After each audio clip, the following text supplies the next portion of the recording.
ఓం నమ శివాయ శ్రీమాత్రే నమ. మిత్రులకి శ్రేయభిలాషులకి అలాగే నన్ను ఇంతగా ఆదరిస్తున్న యూట్యూబ్ ప్రేక్షకులందరికీ కూడా పేరు పేరు ధన్యవాదాలు. మిత్రులారా, మీ అందరికీ పరాదేవత ఎలవెలా మీతో ఉండి మీ మనోవాంఛ నెరవేర్చాలని మనస్ఫూర్తిగా కోరుకుంటున్నాను. చాలామంది మిత్రులు అడిగింది ఏంటంటే, బొట్టు ఎలా పెట్టుకోవాలి, ఏ బొట్టు పెట్టుకుంటే మాకు అన్నీ కలిసి రావాలి, దానికి మార్గం చెప్పని చాలామంది అడిగారు.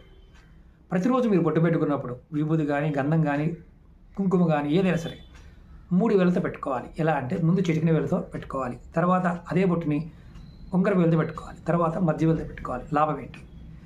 3 గ్రహస్థితులు అంటే సూర్యబలము, చంద్రబలము, బుధబలము, అలాగే శని బలం పెరుగుతుంది. అలాగే జనాకర్షణ, ధనాకర్షణ, ఆకర్షణ, కుటుంబంలో ఉన్న గొడవలన్నీ తగ్గిపోతాయి. రోజు బొట్టు పెట్టుకోవాలని ప్రయత్నించేయండి, మీ జీవితాలు ఖచ్చితంగా మార్పు వస్తాయి. సనాతన ధర్మంలో బొట్టుకున్న అంటే ఈ 3 వేలతో పెట్టుకోవడం వల్ల విశేషమైన ఫలితం కలుగుతుంది. ఖచ్చితంగా కామెంట్ చేయండి. మీకు నచ్చితే ఈ వీడియోని షేర్ చేయండి, 10 మంది మిత్రులతో పంచుకోండి.